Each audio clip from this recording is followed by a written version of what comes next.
नमस्कार साथियों, आज हम बीए थर्ड ईयर SI 05 समकालीन भारत 1947 से लेकर 2000 तक आज हम इसके मॉडल पेपर लेके आए हैं। इसके अंदर कम से कम 100 आपके MCQs होंगे। कितने? 100 MCQs होंगे, आप ध्यान रहे। 100 MCQs होंगे और 100 होंगे दीर्घ उत्तरात्मक और लघु उत्तरात्मक वाले प्रश्न, यानी कि कुल क्वेश्चन होंगे 200 क्वेश्चन होंगे। और ये आने वाले जुलाई, जिसके भी कल या परसों एग्ज़ाम है जुलाई के अंदर, जिसके भी जनवरी या दिसंबर में एग्ज़ाम, उनके लिए क्लास इन्हीं अति महत्वपूर्ण है।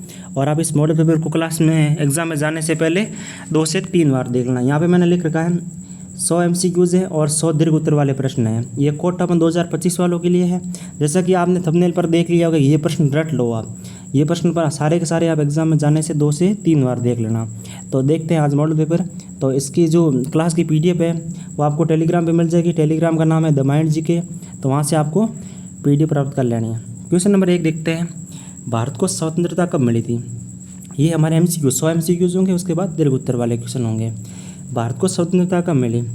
15 अगस्त 1947 को। इसका आंसर करेक्ट हो जाएगा। क्वेश्चन नंबर 2 है, भारत का पहला प्रधानमंत्री कौन है? भारत के पहले प्रधानमंत्री पंडित जवाहरलाल नेहरू। भारत का पहला गवर्नर जनरल कौन था? भारत का पहला गवर्नर जनरल था लॉर्ड माउंटबेटन, जो कि स्वतंत्र भारत के पहले गवर्नर जनरल थे। कौन थे? Lord Mountbatten.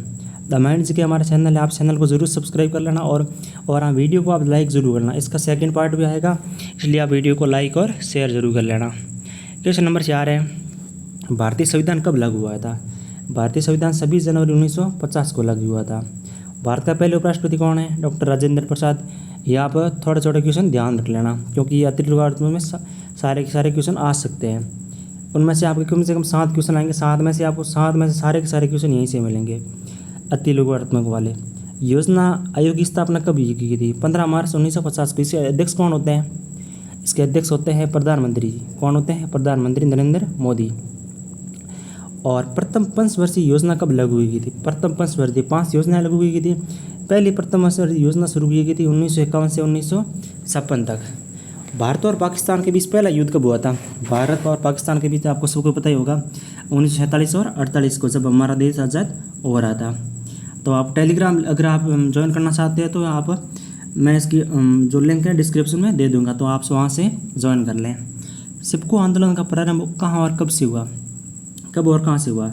तो 1973 में हुआ, उत्तराखंड से। तत्कालीन कहाँ है? उत्तर प्रदेश में रैनी गांव से हुआ था 1973 के अंदर। क्वेश्चन नंबर 10 है, क्वेश्चन नंबर 10 है, हरित क्रांति के जनक कौन है? MS Swaminathan, doctor MS Swaminathan. Bharat Pak युद्ध 1965 के कारण क्या थे? कश्मीर पर नियंत्रण के लिए, कश्मीर वाला मुद्दा, जो कि हाल ही में पहलगाम अटैक हुआ था, उसके जो खिलाफ, जो उसके विरोध में जो कार्रवाई की थी इंडिया ने, वो की थी ऑपरेशन सिंदूर। बहुत ही अच्छा ऑपरेशन था। इसके अंदर पाकिस्तान की भी धज्जियां उड़ा दी गई थी। बांग्लादेश का निर्माण कब हुआ था? 1971 के अंदर, भारत पाक युद्ध के बाद। आपातकाल भारत में कब लगाया गया था? आपातकाल 25 जून 1975 से लेकर 21 मार्च 1977 तक। तो आपको कमेंट बॉक्स में आंसर देना है कि राजस्थान में आपातकाल कितनी बार लगाया गया, राज्यपाल द्वारा आपातकाल कितनी बार लगाया था? तो आपको इसका आंसर कमेंट बॉक्स में देना है। आपातकाल किस प्रधानमंत्री ने लगाया था? जाहिर सी बात इंदिरा गांधी ने। JP आंदोलन किसने शुरू किया था? JP आंदोलन, J का P, जयप्रकाश नारायण ने। शिमला समझौता कब हुआ था? शिमला समझौता हुआ था जुलाई 1972 को। भारत के पहले उप प्रधानमंत्री कौन थे? डॉक्टर सरदार वल्लभ भाई पटेल। राज्य पुनर्गठन आयोग कब बना था? 1953 के अंदर राज्य पुनर्गठन आयोग बना था। प्रथम शिक्षा आयोग के अध्यक्ष कौन थे? तो डॉक्टर DS कोठारी। चैनल को आप जरूर सब्सक्राइब कर लेना। वीडियो में आगे बढ़ रहे हैं तो हरित क्रांति का उद्देश्य क्या था? कृषि उत्पादन में वृद्धि, हरित क्रांति का उद्देश्य था। ऑपरेशन ब्लू स्टार कब हुआ था? जून 1984 के अंदर, पंजाब से रिलेटेड। कहाँ से रिलेटेड है? पंजाब से रिलेटेड। इंदिरा गांधी की हत्या कब हुई थी? इंदिरा गांधी की हत्या ये हुई थी 31 अक्टूबर 1984 को। ये आपके क्वेश्चन दीर्घोत्तम से कहीं से भी है ना, आपको यहाँ से थोड़े बहुत आपको हिंट लग जाएगी, ताकि आगे आप क्वेश्चन कर सको। राजीव गांधी की हत्या कब हुई थी? 21 मई 1991 को। और क्वेश्चन नंबर है, मंडल आयोग की स्थापना कब हुई? मंडल आयोग की स्थापना हुई थी 1979 के अंदर। मंडल आयोग की सिफारिश कब हुई थी? 1990 के अंदर हुई थी। और नेहरू लियाकत समझौता कब हुआ था? नेहरू और लियाकत 1950 के अंदर। भारत चीन युद्ध कब हुआ था? 1962 के अंदर। ये आपके MCQ सारे। भारत की नई आर्थिक नीति कब लागू हुई? 1991 के अंदर। सविनय अवज्ञा आंदोलन कब हुआ था? 1930 के अंदर। लेकिन इसका प्रभाव स्वतंत्र भारत की राजनीति में भी रहा था। गोवा भारत में कब शामिल हुआ था? 1961 के अंदर। राजीव गांधी का प्रधानमंत्री कार्यकाल कब तक था? 1984 से लेकर 1989 तक। प्रथम गैर कांग्रेसी प्रधानमंत्री कौन थे? मोरारजी देसाई साहब। और जनता पार्टी की सरकार कब बनी? 1977 के अंदर। और कितनी सीटें जीती? आप इसको वही आंसर कमेंट बॉक्स में देना है। श्यामा प्रसाद मुखर्जी ने कौन सी पार्टी बनाई थी? भारतीय जनसंघ। और भारतीय संघ में कितने रियासतों का विलय हुआ था? लगभग 562। राजस्थान से कितनी रियासतें थी और कितने ठिकाने थे? आपको इसका भी आंसर कमेंट बॉक्स में देना है। सारे के सारे क्वेश्चन हो गए। हैदराबाद का भारत में विलय कब हुआ था? 1948 के अंदर। 1948 के अंदर। जम्मू कश्मीर भारत में कब विलय हुआ था? 26 अक्टूबर 1947 को। और डॉक्टर अंबेडकर ने संविधान मसौदा कब तैयार किया था? 1947 से 1949 के बीच। डॉक्टर भीमराव अम्बेडकर। परमाणु समझौता पोखरण फर्स्ट कब हुआ था? 18 मई 1967 को, बुद्ध पूर्णिमा के दिन। कब? बुद्ध पूर्णिमा के दिन 18 मई 1977 को। पोखरण टू परमाणु परीक्षण पोखरण कहाँ? जैसलमेर के अंदर। कब हुआ था? 1998 के अंदर। अटल बिहारी वाजपेयी।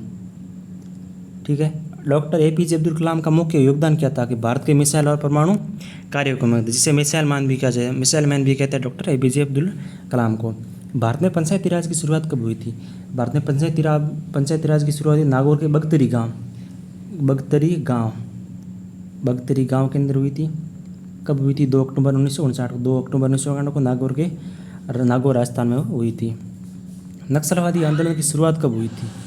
नक्सलवादी आंदोलन की शुरुआत हुई थी 1967 में पश्चिम बंगाल के नक्सलवादी क्षेत्रों से। क्वेश्चन नंबर है, बोरोस घोटाला किस प्रधानमंत्री के समय हुआ था? राजीव गांधी के समय हुआ था। असम समझौता कब हुआ था? 1985 के अंदर। श्रीलंका में IPKF भेजने का निर्णय किसने लिया था? राजीव गांधी ने। डॉक्टर राम मनोहर लोहिया किस विचारधारा से जुड़े हुए थे? समाजवाद से। ये सारे के सारे MCQs, फिर उसके बाद दीर्घ उत्तर वाले क्वेश्चन देखेंगे।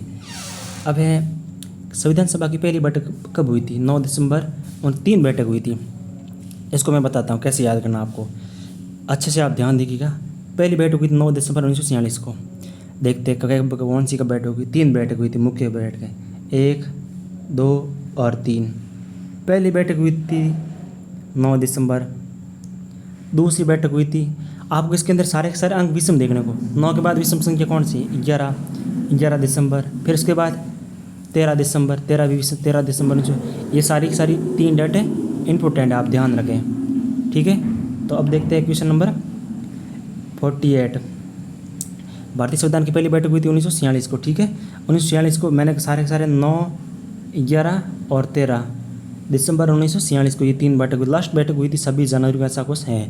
ठीक है। संविधान सभा के स्थायी अध्यक्ष कौन थे? डॉक्टर राजेंद्र प्रसाद। भारतीय जनसंघ की स्थापना कब हुई थी? 1951 के अंदर। शांति निकेतन की स्थापना किसने की थी? शांति निकेतन रविंद्रनाथ टैगोर ने। रविंद्रनाथ टैगोर या ठाकुर द्वारा। ठीक है। भारत का पहला उपग्रह कौन सा था? आर्यभट्ट। भारत का पहला उपग्रह आर्यभट्ट 1975 के अंदर। और क्वेश्चन नंबर 53 है, भारत की पहली प्रधानमंत्री कौन थी? इंदिरा गांधी। ठीक है। पहली महिला प्रधानमंत्री। ठीक है। और भारत की पहली महिला राष्ट्रपति कौन थी? प्रतिभा पाटिल। ये क्वेश्चन थोड़ा गड़बड़ है, देख लेना आप इसके बार। आरक्षण का प्रावधान संविधान में किस अनुच्छेद के तहत है? आरक्षण अनुच्छेद 15 4 और 16 4 के अंदर। भारत का पहला परमाणु रिएक्टर कौन सा है? अप्सरा 1956 के अंदर। ठीक है। आप चैनल को सब्सक्राइब कर लेना और वीडियो को आप लाइक ज़रूर करना प्लीज़, क्योंकि हम आपके लिए इतनी मेहनत कर रहे हैं, तो आपका भी दायित्व बनता है कि वीडियो को लाइक ज़रूर करें।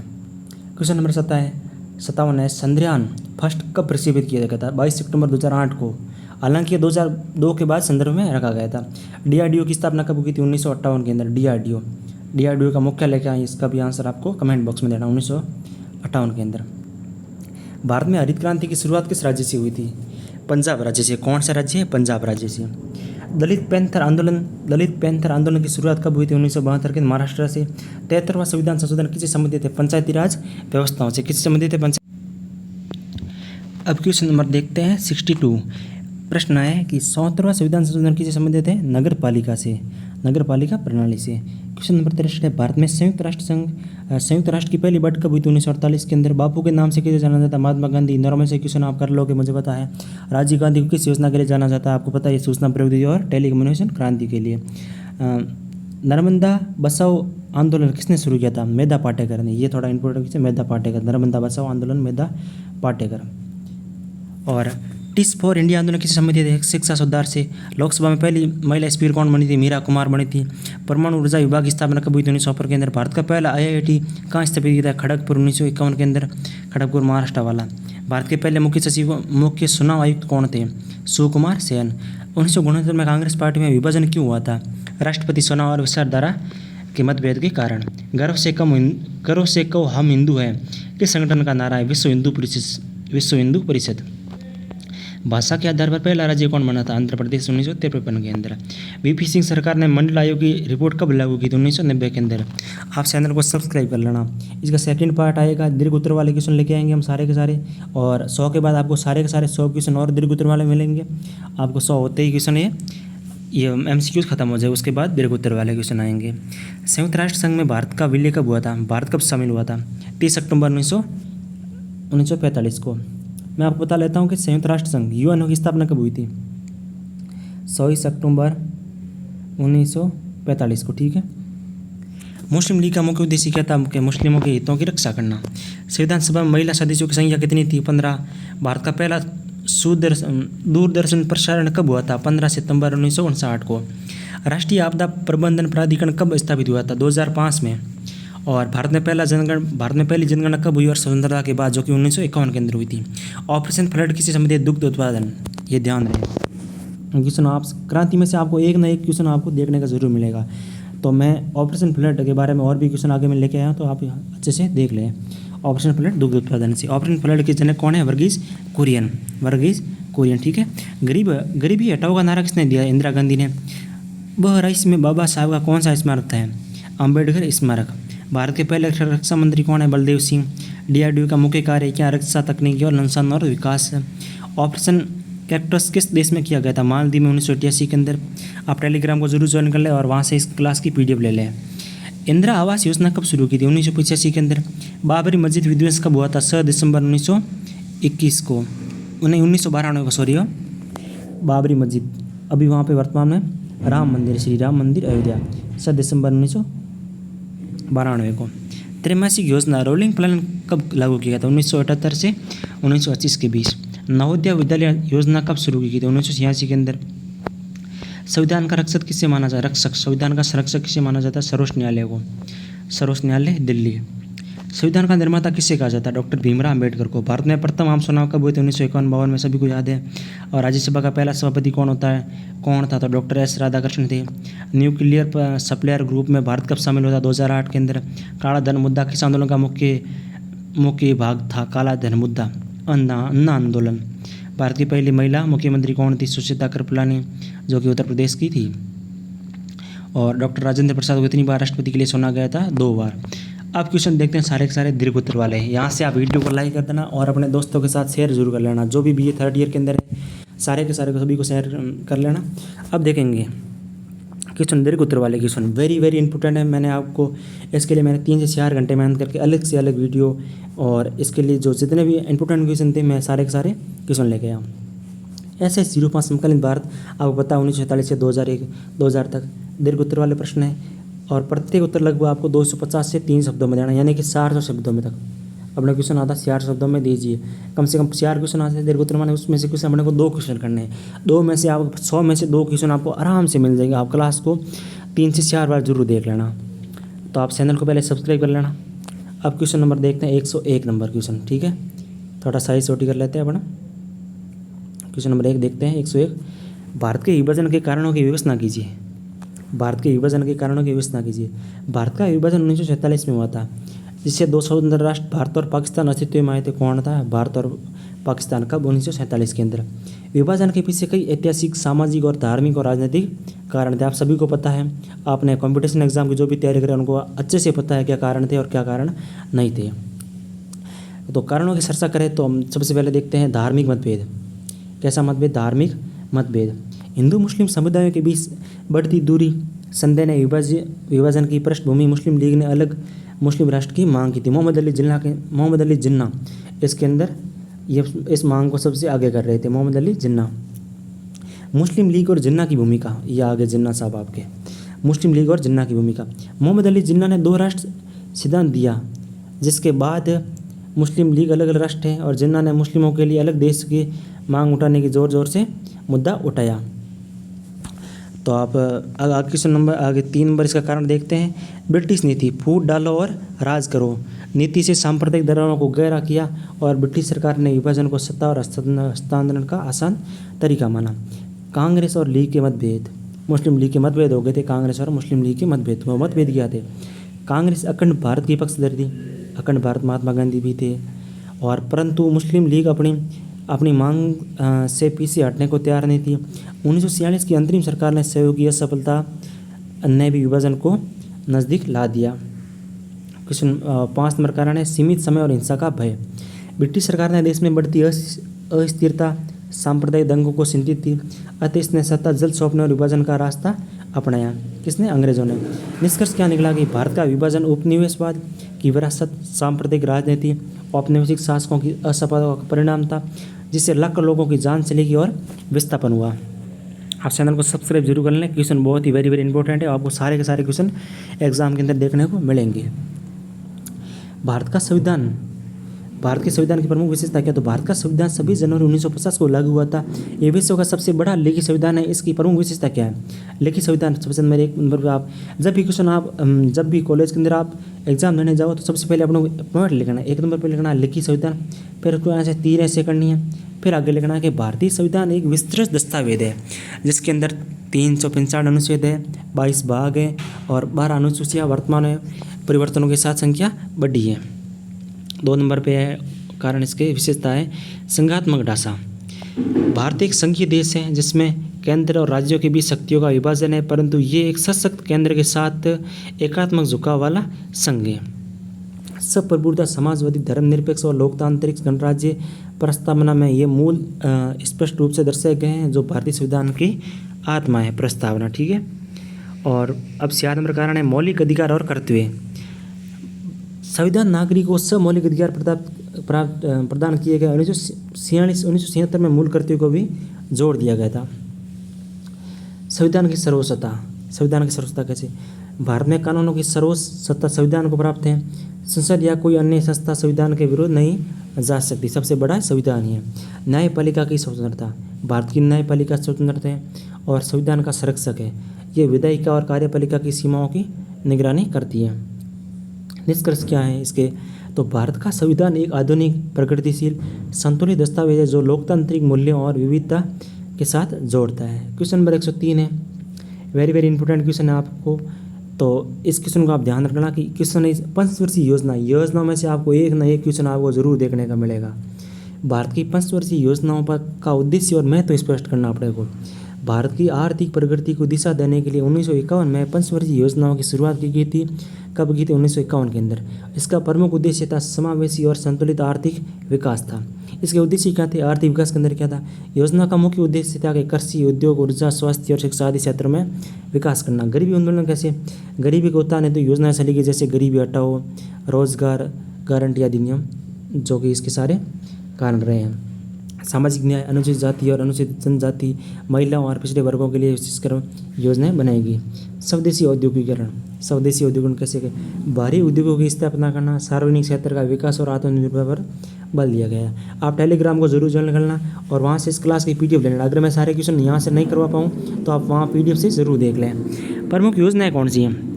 जो पंचवर्षीय योजना, उसकी योजना में सारी योजनाएं देख लेते हैं। 5 योजना कौन सी थी? प्रथम योजना 1951 से 56 तक। इसके अंदर कारण क्या? इसके अंदर जो उद्देश्य थे कृषि और सिंचाई पर जोर देना। द्वितीय योजना 1956 से 61 तक, भारी उद्योगों का विकास और नेहरू मालोनिस मॉडल इसके अंदर ये था। और 5 योजना थी 1974 से 1979, गरीबी हटाओ कार्यक्रम, इंदिरा गांधी द्वारा ये नारा दिया गया। मैं तो क्या था कि भारत ने योजनाओं पर भारत को कृषि प्रधान देश में औद्योगिक विकास की दिशा में अग्रसर किया। इन योजनाओं के जरिए भारत ने आत्मनिर्भर की ओर कदम उठाए और निष्कर्ष निकला कि पंचवर्षीय योजनाएं भारत की समग्र आर्थिक विकास यात्रा का मेरुदंड रही है। क्वेश्चन नंबर 104 है, भारत चीन युद्ध 1962 के कारण और परिणामों की विशेषता कीजिए। ये क्वेश्चन आपको जरूर देखने को मिलेगा एग्जाम के अंदर। भारत चीन युद्ध 1962 के कारण और परिणामों की आपको व्यवस्था करनी है। भारत चीन युद्ध अक्टूबर 1962 में हुआ था, जो भारत के लिए बहुत बड़ा झटका था। इसके पीछे राजनीतिक और भौगोलिक कारण क्या थे? अपन देख लेते हैं भौगोलिक कारण क्या थे। आपको पढ़ने बहुत ही मज़ा आएगा। अच्छे से पढ़ना, आप क्लास को 3 से 4 बार देख लेना, दोबारा देख लेना, 2 की स्पीड में कर लेना। पर आप इसकी ये क्वेश्चन आप सारे के सारे दीर्घ उत्तर वाले सारे के सारे क्वेश्चन देख लेना अच्छे से, क्योंकि यहीं से आपको क्वेश्चन दीर्घ उत्तर वाले हो, लघु उत्तर वाले हो, सारे के सारे क्वेश्चन यहीं से मिलेंगे आपको। कारण क्या था? सीमा विवाद। चीन ने अक्सर चीन, जैसे कि इसके अंदर था कौन सा क्षेत्र था? लद्दाख क्षेत्र। मैकमोहन रेखा ये लगती है भारत और चीन के मध्य, और रेड क्लिफ लगती है ये राजस्थान और पाकिस्तान के, मतलब भारत और पाकिस्तान के मध्य। मैकमोहन लाइन अरुणाचल प्रदेश को अपना क्षेत्र बताया, जबकि भारत इसे अपनी सीमा मानता है। किसने बताया था? चीन ने बताया, लेकिन भारत अपनी सीमा मानता है इसकी। तिब्बत का युद्ध 1959 में दलाई लामा भारत के लिए जिनमें दलाई लामा भारत है जिनसे चीन असंतुष्ट हुआ। दलाई लामा 1959 के दलाई लामा भारत के अंदर आए थे, और जिसको दलाई लामा को शरण किसने दी? इंडिया ने दी थी। 3 नंबर पर फॉरवर्ड पॉलिसी। भारत ने उत्तरी सीमा पर चौकियां बनानी शुरू की, जिससे टकराव की स्थिति बन गई। विश्वास की गलतफहमी। हिंदी चीनी भाई की नीति में भारत अंधविश्वास में रहा था, जबकि चीन आक्रामक तैयारी कर रहा था। इसने चीन ने भारत के साथ बहुत ही बड़ा धोखा किया था, पर आज धोखे की यह परिणाम भी भुगत रहे हैं। अच्छी बात है, भारत को सैन्य पराजय मिली, इसके परिणाम थे अक्सर चीन पर चीन का कब्जा हो गया। भारत में राष्ट्रीय सुरक्षा की पुनर्रचना हुई, रक्षा नीति और सैन्य आधुनिक शुरुआत हुई, और निष्कर्ष क्या निकला? 1962 का युद्ध भारत की विदेश नीति और रक्षा नीति के लिए महत्वपूर्ण मोड़ साबित हुआ था। अब क्वेश्चन आपातकाल के। आपात वाले क्वेश्चन आपको इसके अंदर एक न क्वेश्चन आपको दीर्घ वाले में देखो, लघु में देखो, अति लघु अर्थ में देखो, एक न क्वेश्चन आपको मिल ही जाएगा आपातकाल के अंदर। आपातकाल 1975 से 1976 के प्रमुख कारण और प्रभावों का वर्णन करना आपने को। 25 जून 1975 को भारत में आंतरिक आपातकाल घोषित किया गया, जो 21 मार्च 1977 तक चला। ये भारतीय लोकतंत्र के लिए काला अध्याय जाना जाता है। काला धन, ये काला अध्याय कैसे कि भारत के अंदर आपातकाल लग गया था, कारण इसके अंदर बहुत ही जनता के साथ क्रूर व्यवहार किया गया था। राजनीतिक अस्थिरता, इसके कारण क्या थे? राजनीतिक अस्थिरता। इलाहाबाद हाईकोर्ट ने इंदिरा गांधी के चुनावों को अवैध घोषित कर दिया गया था। इंदिरा गांधी जी ने नसबंदी भी कार्यक्रम चलाए थे, जनसंख्या पर नियंत्रण, पर ऐसे जनसंख्या नियंत्रण होती नहीं है। 7 नंबर पर जेपी आंदोलन। जयप्रकाश नारायण के नेतृत्व में सरकार के विरुद्ध भारी जन आक्रोश हुआ था, और कई सारे जो नेताओं के अन्य पार्टियों के नेता थे छोटे मोटे, उनको भी जेल में डाल दिया गया था। और सारे के सारे कहने में ऐसा कहते हैं कि दिल्ली के सारे जो न्यूज़पेपर है उनको सारे के सारे बंद करवा दिया गया, पूरे दिल्ली के अंदर लाइट काट दी गई, इस तरह की व्यवहार किया गया था। केंद्र की सत्ता बचाने का प्रयास। इंदिरा गांधी ने अपनी सत्ता बनाए रखने के लिए आपातकाल का सहारा लिया था। प्रभाव क्या पड़े कि भारतीय नागरिक स्वतंत्रता पर अंकुश लगाया गया, मीडिया पर सेंसरशिप लागू हुई, ये मैंने अभी आपको बताया था। विपक्षी नेता को जेल में डाल दिया गया था। संविधान में 42 संविधान संशोधन हुआ, जिसके केंद्र को व्यापक शक्तियाँ मिली थी। निष्कर्ष आपको पता ही है कि आपातकाल भारतीय लोकतंत्र की परीक्षा थी, जिससे सबक लेकर देश ने भविष्य में स्वतंत्रता और न्याय के प्रति अधिक सजग रूप अपनाया। क्वेश्चन नंबर 107 देखते हैं। हरित क्रांति का उद्देश्य, प्रक्रिया और प्रभाव स्पष्ट करना। हरित क्रांति भारत में 1960 के दशक में शुरू हुई थी। इसका उद्देश्य था खाद्यान्न उत्पादन में वृद्धि करके खाद्य सुरक्षा सुनिश्चित करना। उद्देश्य थे खाद्यान्न में आत्मनिर्भरता, भूखमरी और खाद्यान्न आयात पर निर्भर कर समाप्त करना। प्रक्रिया क्या थी?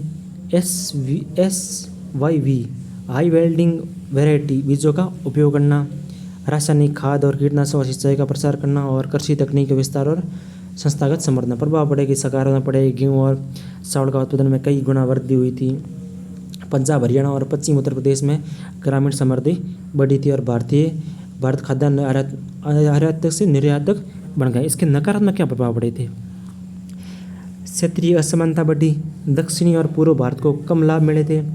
पर्यावरणीय संकट आ गया था, भूमि जल स्तर में गिरावट हुई थी, छोटी जोत के किसानों को सीमित लाभ मिल गया था। और हरित क्रांति भारत के कृषि इतिहास में क्रांतिकारी बदलाव लेकर आई, परंतु इसके दीर्घकालिक प्रभावों की विवेचना आवश्यक है। अब क्वेश्चन नंबर देखते हैं 107।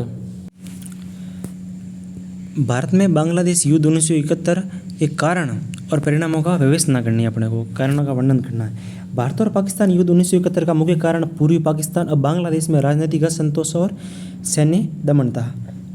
इसके कारण क्या थे? भारत बांग्लादेश युद्ध 1971 का, तो इसके कारण थे भारत में बांग्लादेश युद्ध हुआ था, जो कि पाकिस्तान ने बांग्लादेश की जो वहाँ की जनता थी वहाँ के साथ क्रूर व्यवहार किया था, और इसके बीच में भारत ने अपनी एंट्री की थी। इसके कारण क्या थे? पूर्वी पाकिस्तान में असंतोष। 1970 के आम चुनाव में शेख मुजीबुर रहमान की पार्टी अवामी लीग को बहुमत मिला, लेकिन पश्चिमी पाकिस्तान की सत्ता हस्तांतरण से इसका इनकार कर दिया गया था। पाकिस्तानी सेना की बर्बरता। 1971 में पाक सेना ने पूर्वी पाकिस्तान में ऑपरेशन सर्च लाइट चलाया, जिससे लाखों लोग मारे गए और लगभग 1 करोड़ शरणार्थी भारत में आ गए। भारतीय हस्तक्षेप। शरणार्थियों का भार, मानवीय संकट और सुरक्षा कारणों से भारत को हस्तक्षेप करना पड़ा। इंदिरा गांधी की नेतृत्व क्षमता। उन्होंने अंतर्राष्ट्रीय स्तर पर समर्थन हासिल किया और सोवियत संघ से मित्रता की भी संधि की थी। इसके परिणाम क्या निकले, जो कि बांग्लादेश युद्ध हुआ था पाकिस्तान और पूर्वी पाकिस्तान के मध्य। पूर्वी पाकिस्तान बोले तो बांग्लादेश। पाकिस्तान की सेना ने 16 दिसंबर 1971 को आत्मसमर्पण कर दिया था। बोलते हैं कि 90,000 सैनिकों के साथ आत्मसमर्पण किया था। बांग्लादेश एक स्वतंत्र राष्ट्र बना था। भारत ने युद्ध में निर्णायक विजय प्राप्त की थी और इंदिरा गांधी को दुर्गा के रूप में प्रशंसा मिली और शरणार्थी संकट समाप्त हुआ। अब इसके निष्कर्ष क्या निकले कि 1971 का युद्ध भारत की विदेश नीति, सैन्य क्षमता और मानवीय दृष्टिकोण का प्रतीक था। क्वेश्चन नंबर 108 है, मंडल आयोग की सिफारिशों और उनका प्रभाव स्पष्ट करना पड़ेगा। मंडल आयोग वेरी इंपॉर्टेंट। मंडल आयोग की स्थापना कब हुई थी? तो मंडल आयोग की स्थापना 1979 के अंदर। मंडल आयोग की स्थापना 1979 के अंदर हुई थी। तत्कालीन प्रधानमंत्री मोरारजी देसाई द्वारा बीबी मंडल की अध्यक्षता में की गई थी। इसका मुख्य उद्देश्य था कि सामाजिक और शैक्षिक दृष्टि से जो पिछड़े वर्गों की हो पहचान करना। मुख्य सिफारिशें क्या थी? इसकी मुख्य सिफारिशें, इसका लक्ष्य कुछ अलग ही था। तो इसकी क्या था तो देखते हैं। आरक्षण। आरक्षण क्या है? अन्य पिछड़ा वर्ग ओबीसी को सरकारी नौकरियों में शिक्षण संस्थाओं को 27% आरक्षण देने के लिए सिफारिश की गई थी। आर्थिक पिछड़ेपन का आकलन किया था। सामाजिक और शैक्षणिक आर्थिक मानकों के आधार पर वर्ग निर्धारण किया गया था। और 3 नंबर पे कारण क्या है? इसकी मुख्य सिफारिश क्या है कि पिछड़े वर्गों के लिए विशिष्ट सुविधा है, उनके उत्थान हेतु सरकारी योजना और योजनाबद्ध विकास की सिफारिशें। प्रभाव क्या पड़े थे? प्रभाव बाद में आप देख लेना। आप क्वेश्चन नंबर देखते हैं 109। भारत की नई आर्थिक नीति 1991 के उद्देश्य और विस्तार और प्रभाव। भारत की विदेश नीति, ये क्वेश्चन अपने आया था PS06 जो एग्ज़ाम हुआ था, जिसके भी 26 जुलाई को 2025 को एग्ज़ाम हुआ था। ये क्वेश्चन एज इट इज आपको देखने को मिला था। क्वेश्चन नंबर 109 इसका आंसर हो जाएगा। भारत ने 1991 में आर्थिक उदारीकरण की नीति को अपनाया था। आर्थिक उदारीकरण नीति कौन सी? आर्थिक उदारीकरण की नीति, जिसे नई आर्थिक नीति कहा जाता है। इसके पीछे मुख्य उद्देश्य थे कि विदेशी मुद्रा संकट और धीमी आर्थिक विकास दर थी। इसके उद्देश्य क्या थे कि विदेशी निवेश आकर्षित करना, औद्योगिक उत्पादन को प्रोत्साहित करना, सरकारी नियंत्रण पर कम करना और वैश्विक अर्थव्यवस्था में शामिल होना। इसके मुख्य विशेषता है कि उदारीकरण, सरकारी नियमों को सरल बनाना और लाइसेंस राज समाप्त करना।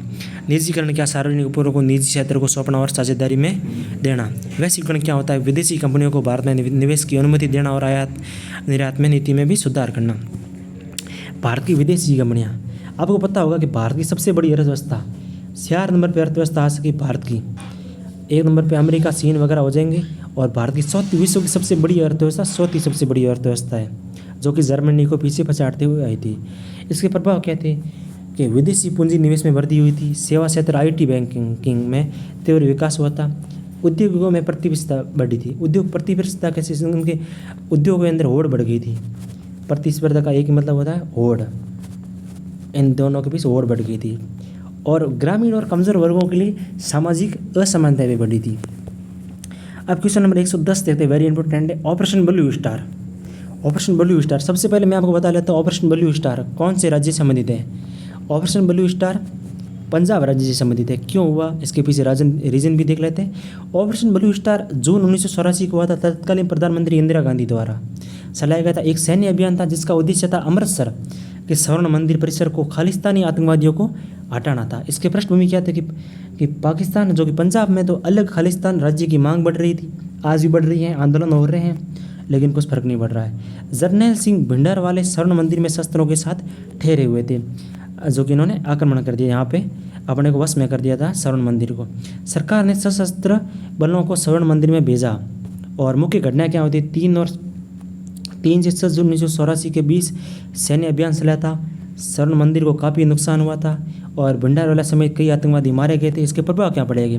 सिख समुदाय में भारी आक्रोश उत्पन्न हुआ था और 31 अक्टूबर 1984 को इंदिरा गांधी की हत्या उनके ही सिख अंगरक्षकों ने की थी। सिख अंगरक्षकों ने की थी। कब की थी? 31 अक्टूबर 1984 को। इसके बाद दिल्ली और देश के अन्य भागों में सिख विरोधी दंगे भड़के। सैकड़ों लोग सिख मारे गए और हज़ारों बेघर हो गए थे।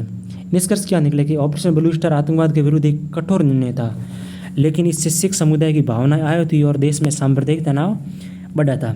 अब क्वेश्चन नंबर 111 देखते हैं। भारत में राज्य पुनर्गठन का इतिहास और महत्व बताना है आपने को, ठीक है। अब क्वेश्चन देखते हैं 111 नंबर क्वेश्चन, आराम से पढ़ेंगे, अपने को टाइम लगे। आप अगर आप क्वेश्चन क्लास अगर दोबारा देखना चाहते हो तो एक बार तो आप ऐसे ही देख लेना, दोबारा क्लास देखो तो 2x की स्पीड से देख लेना। 2x बोले तो मारवाड़ी बोले तो सेको 2 और स्पीड हो, ठीक है। आप आज मारवाड़ी थोड़ा आप बात कर लें, 2-3 क्वेश्चन मारवाड़ी पढ़ लिया, ठीक है। भारत में राज्य पुनर्गठन का इतिहास है महत्व बताना अपने को कि भारत में राज्य पुनर्गठन आयोग कर बने महत्व की ला रही कड़ी घटना हुई मीन वजह के वहाँ पर भारत में राज्य पुनर्गठन बने कि स्वतंत्रता के बाद मतलब वहाँ पर देश आज़ाद हो बीन बाद में के राज्यों की सीमा आए हैं प्रशासनिक यानी कि पुलिस वालों कटे नहीं लगाना, ऐसा अधिकारियों कटे नहीं लगाना। फिर बाद भाषाई आधार माते मतलब कि राजस्थानी भाषा तो राजस्थान वाला अलग देश, महाराष्ट्र बाद मराठी बोले तो महाराष्ट्र वाला अलग देश आधार पर असमान थी। इसके लिए राज्यों के पुनर्गठन की आवश्यकता महसूस हुई कि राज्यों का एक बार इसका रिव्यू किया जाए। रिव्यू बोले तो भाषा मतलब एक बार दोबारा देखो कि अन्न प्रशासनिक सीमा भाषा की करे, ऐतिहासिक की करो ला इतिहास की कर रही हो बिना द्वारा माते बिना अभी राज्य और नाम रखा, ठीक है। आप राजस्थान में थोड़ा बहुत पढ़ लें एक दो क्वेश्चन, तो कभी कभी लगता है ना कि अपनी मातृभाषा है तो मातृभाषा तो राजस्थानी अच्छी है, बहुत अच्छी है, तो कि इसके अंदर थोड़ा बहुत बात कर लेते हैं आज। प्रारंभिक घटना हो गई 1953 में आंध्र प्रदेश की स्थापना हुई के कारण हुई बट के तेलुगु भाषियों के लिए। बट तेलुगु बोलता आंध्र प्रदेश में कौन सी भाषा बोले, तेलुगु भाषा बोले। कब हुई 1953 के अंदर। इसके बाद इन बाद बने हो कि राज्य पुनर्गठन आयोग बने तो वो कभी बने 1953 के अंदर। राज्य पुनर्गठन आयोग मतलब राज्य और दोबारा से रिव्यू करना तो वो बने 1953 के अंदर। और फिर बाद में एक राज्य पुनर्गठन आयोग 1953 बनेगी। एक बार वह क्या देख लेता हो के हो के नहीं हो, ठीक है। इन अध्यक्ष बोले तो मतलब इन मेन आदमी कौन हो एनी हैंग बने तो बींग नो हो फजल अली के नो हो फजल अली। तो आप देखा इन सिफारिश कौन करी, सिफारिश इन करी के भाषाई आधार माते राज्यों गठन होना चाहिए कि राजस्थानी भाषा बोलो तो राजस्थान वास्ते राजस्थान देश राजस्थानी वाला राजस्थान देश हुई, मराठी बोलो तो महाराष्ट्र होगा, ठीक है। आन वास्ते होगी कि भाषा आधार माते एक अपने पूछे नहीं कि राज्य पुनर्गठन आयोग उद्देश्य की हो सिफारिश की गए भाषा आधार माते राज्य गठन करना, ठीक है। फिर बाद एक आयोग भी आयो राज्य पुनर्गठन अधिनियम 1956 भाषा आधार पर 14 राज्य और 6 केंद्र शासित प्रदेश बने थे। 14 राज्य बनया और 6 केंद्र शासित प्रदेश बनया और राज्य की सीमा में व्यापक बदलाव हुआ था। मतलब राज्य की सीमा में थोड़ा चेंजेस हुआ, कभी महाराष्ट्र थोड़ा इधर हुआ था, राजस्थान थोड़ा इधर हुआ और ऐसे हुआ था। और राजस्थान का हिस्सा थोड़ा महाराष्ट्र को मध्य प्रदेश को दिया गया था और मध्य प्रदेश का हिस्सा कुछ अपने सीढ़ी में भी ले लिया गया था। अब महत्व क्या आएगा, महत्व क्या होगा प्रशासनिक सुविधा और सांस्कृतिक पहचान ने बढ़ावा मिलो। प्रशासनिक सुविधा और सांस्कृतिक पहचान, संस्कृति कैसी कि राजस्थान में यहाँ पर एक अलग संस्कृति है और विश्व की सबसे खूबसूरत संस्कृति माना जाए ना तो यहाँ पर राजस्थान ही। यहाँ पर सबसे देखा तो किला महल, यहाँ पर वेशभूषा आभूषण बड़ी शानदार है, अपनी संस्कृति बड़ी शानदार है। और क्षेत्रीय असंतोष कम हुआ था और जैसे कि संघीय ढांचे को मजबूत मिली थी। ये निष्कर्ष की निकला, निष्कर्ष बोले तो मतलब कुल मिलाकर ओवरऑल परिणाम की निकला कि राज्य पुनर्गठन आयोग के विविध समाज को संगठित करने की दिशा में एक दूरदर्शी कदम था जिसने राष्ट्रीय एकता को सुदृढ़ कर दिया था। अब क्वेश्चन नंबर हिंदी के अंदर अपन देख लेते हैं 112 नंबर क्वेश्चन। अगर मैं आपको लगता है कि आप मारवाड़ी के अंदर अपने जैसे कि मारवाड़ी नहीं कि राजस्थानी के अंदर आप सारे के सारे क्वेश्चन कराओ तो आप कमेंट बॉक्स में इसका जरूर देखना रिप्लाई, ठीक है। 42 संविधान संशोधन 1976 में आपातकाल के दौरान लाया गया था। इससे मिनी संविधान कहा गया क्योंकि इससे कई महत्वपूर्ण बदलाव किए गए थे। परम प्रावधान कहते हैं प्रस्तावना संशोधन हुआ था। संशोधन समाजवादी धर्मनिरपेक्ष और राष्ट्रीय एकता को सब जोड़े गए थे। प्रस्तावना एक बार संशोधन हुआ था, ठीक है। मौलिक कर्तव्यों का समावेश अनुच्छेद 151 के अंतर्गत नागरिकों के 10 मौलिक कर्तव्य जोड़े गए थे। न्यायपालिका शक्तियों में कटौती हो गई, न्यायपालिका की शक्ति बढ़ी थी। इसके अंदर 113 नंबर क्वेश्चन है भारत में परमाणु नीति के विकास और उनके प्रभावों की विवेचना करनी। अपने को भारत में परमाणु नीति का विकास और उनके प्रभावों की विवेचना करनी। भारत की परमाणु नीति शांतिपूर्ण आयोग और आत्मरक्षा के सिद्धांत पर आधारित थी, प्रारंभ थी। और 1948 में परमाणु ऊर्जा अधिनियम डॉक्टर होमी भाभा होमी भाभा जावा को परमाणु कार्यक्रम का जनक कहा जाता है। इसकी प्रमुख घटनाएं कौन सी होती है? 1977 में पोखरण परीक्षण, कोड नेम स्मेलिंग बुद्धा 1977 के अंदर हुआ था। 1973 में पोखरण 2 परीक्षण हुआ था। अटल बिहारी वाजपेयी सरकार के दौरान भारत को परमाणु शक्ति को राष्ट्र घोषित किया था। नीति के तत्व क्या थे? शांतिपूर्ण उपयोग की प्रतिबद्धता, पहले उपयोग नहीं करने की नीति, नो फास्ट यूज। इन में आता कारण बताओगे, इनके रीजन है नो फर्स्ट यूज़ कि भारत जब भी किसी देश में आक्रमण करें तो नो मतलब पहले वो किसी पे अटैक नहीं करेगा। अगर सामने वाला आप पर अटैक करता है उसको रिएक्शन में आपको उसका जरूर जवाब देना आपको ज़रूरी है। तो भारत के नो फर्स्ट यूज़ कि भारत जब भी परमाणु हमला करेगा तो पहले कभी नहीं करेगा। अगर उसने गलती की है, बार बार गलती कर रहा है, अगर उसने ऐसे या नहीं है कि पाकिस्तान के अंदर गलती नहीं कर रहा और आप जाके बम फोड़ा, ऐसा नहीं कर सकता।